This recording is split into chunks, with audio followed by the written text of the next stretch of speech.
Diawali dengan memperlihatkannya seorang pria jantan yang bernama Hyun. Ia sendiri merupakan seorang pengangguran yang kesulitan dalam mencari pekerjaan dan dia juga hidup sendirian di kota Seoul. Setelah itu, Hyun terlihat masuk ke sebuah bar untuk menemui teman lamanya.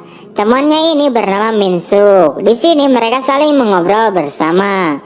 Setelah itu, Hyun lalu pergi ke sebuah tempat karaoke untuk melamar pekerjaan di sana. Dikarenakan di tempat karaoke itu juga sedang membutuhkan seseorang untuk bantu-bantu.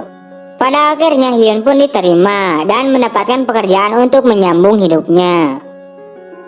Keesokan harinya Hyun pun terlihat sudah mulai bekerja di tempat karaoke itu. Saat sedang membersihkan toilet, tiba-tiba saja seorang wanita datang dengan keadaan yang sedang mabuk yang diduga akibat minum ciu. Wanita tersebut bernama Yongsu.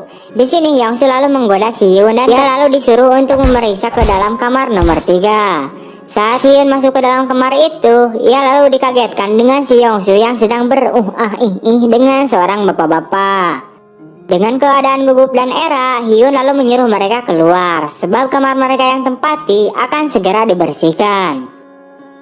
Singkatnya, saat Hyun membersihkan kamar tersebut, Yongsu lalu mencoba menggoda dan merayu si Hyun. Dan ia juga memberikan uang yang diberikan si pria selesai tadi kepada si Hyun. Keesokan harinya, terlihat Hyun yang baru saja bangun tidur. Ia lalu membayangkan dirinya dan si Yongsu melakukan mantap-mantap. Wah. Di siang harinya, ia pun pergi makan bersama dengan teman-temannya di sebuah restoran. Dan ternyata salah satu dari wanita tersebut adalah merupakan mantannya si Hyun. Setelah selesai makan dan minum bersama, mantannya itu pun terlihat sangat mabuk berat. Hyun lalu membawanya ke rumah Goda dan mereka pun bermantap-mantap. Wah. Setelah bangun dan sadar dari mabuknya, mantannya pun kemudian kaget di mana ia melihat pakaiannya yang telah terbuka. Ia lalu mengatakan kepada si Hyun bahwa Hyun tidak boleh lagi menyentuhnya, dikarenakan mereka itu sudah tidak lagi berpacaran. Di malam harinya terlihat Hyun yang sedang berada di tempat kerjanya. Di sini Yongsu pun menjadikan Hyun sebagai pelayan pribadinya, di mana ia menyuruhnya untuk memijatnya dan mengantarkannya pulang. Dari sinilah mereka semakin hari semakin akrab. Wah. Keesokan harinya terlihat Min Suk mengunjungi si Hyun di tempat kerjanya. Di sini ia datang berterima kasih kepada si Hyun karena Hyun telah mengantarkan ibunya semalam. Mendengar hal itu, Hyun pun terlihat sangat kaget, di mana ia baru saja mengetahui bahwa si Yongsu adalah ibunya si Min Suk. Setelah kejadian itu, Hyun pun menjadi sangat cuek dan tidak merespon si Yongsu. Bahkan saat si Yongsu ini datang dan menyapa si Hyun, Yongsu lalu masuk ke sebuah ruangan dan melihat anaknya yang tertidur karena mabok ciu. Dari sinilah Yongsu juga sadar. Karena hal itulah Hyun tidak merespon dirinya. Setelah itu ia lalu pergi kembali menemui Hyun dan membicarakan hal tersebut. Karena ia juga bingung harus berkata apa, yang kenyataannya Hyun adalah teman anaknya.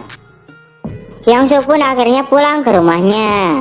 Singkatnya, saat telah berada di rumah, tak lama kemudian terlihat Hyun yang datang mengantarkan si Min Suk dalam keadaan mabuk parah. Setelah membawa Min Suk ke kamarnya, mereka berdua pun kemudian duduk dan mengobrol bersama. Di sini Yongsu menceritakan kisahnya kepada Hyun, di mana ia telah lama bercerai dengan suaminya. Mendengar hal itu, Hyun pun berusaha menenangkan si Yongsu. Ia juga mengatakan bahwa sebenarnya ia menyukai si Yongsu. Dan pada akhirnya mereka berdua pun berpacaran. Wah, tak lama setelah itu mereka pun bermantap-mantap. Keesokan harinya terlihat si Hyun yang sedang bobo di rumahnya si Yongsu. Singkatnya, mereka bertiga pun terlihat sedang sarapan pagi bersama. Beberapa waktu kemudian, Hyun lalu mengajak si Yongsu untuk pergi jalan-jalan ke sebuah taman dan menikmati hari layaknya sepasang kekasih. Di malam harinya mereka kemudian pulang ke rumah. Hyun yang menyadari bahwa si Min Suk sedang tidak berada di rumah, ia lalu colonos masuk ke dalam kamarnya si Yongsu dan kemudian mereka pun bermantap-mantap. Wah. Keesokan paginya terlihat si Min Suk yang sudah pulang ke rumah dan membawa pacar barunya. Yang ternyata pacar barunya si Min Suk itu adalah mantannya si Hyun. Saat pacar barunya si Min Suk melihat keberadaan si Hyun, ia pun terlihat sangat kaget dan begitu pun sebaliknya. Setelah memperkenalkan pacarnya itu pada ibunya, Minsuk lalu mengajak sang doi masuk ke kamar dan melakukan mantap-mantap. Berempat pun akhirnya makan bersama.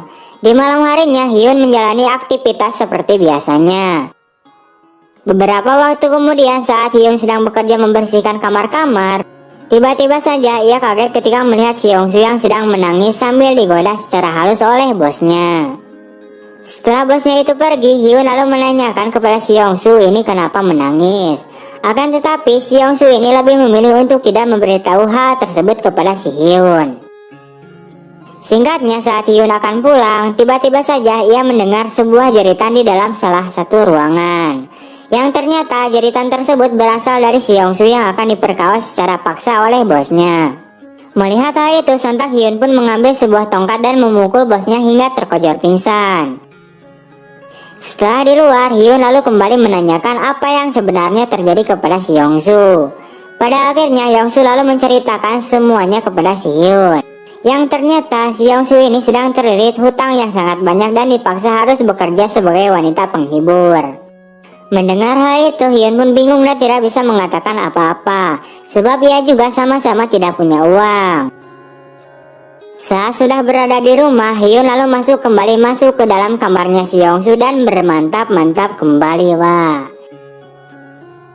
Keesokan harinya, ketika Hyun sudah bangun tidur, tiba-tiba saja Yeongsu sudah tidak berada di rumahnya. Setelah itu, ia lalu pergi ke tempat kerjanya untuk mencari Seongsu. Yang ternyata Yeongsu sedang dimantap-mantap oleh orang-orang yang menagih hutangnya. Melihat hal itu, Hyun pun terlihat sangat kesal dan sangat marah. Karena tidak bisa mengendalikan amarahnya, Hyun pun mengambil sebuah pisau dan langsung membunuh semua pria-pria itu, wah. Sehingga hal itu pun membuat Hyun ditangkap dan dipenjara. Di akhir film terlihat Seongsu yang sedang sendirian di rumah. Di sini ia terlihat senyum-senyum sendiri mengingat masa-masanya bersama dengan si Hyun. Setelah itu kemudian film pun berakhir dan tamatlah sudah, wah.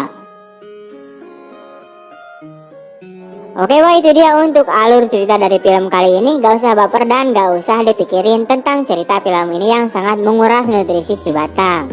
Enjoy aja lah dan jangan lupa ngopi. Kalau kalian demen terhadap film yang hanya mengandalkan adegan nya saja, ya silakan ditonton, wah. Tapi kalau gak suka ya gak usah ditonton lah, wah. Sesimpel itu kira-kiranya. Oke lah, gue rasa cukup. Dan jika kalian ingin memberikan saran tentang film apa selanjutnya atau sekedar request film, silakan tinggalkan jejak berupa komentar, wah. See you next time and bye bye.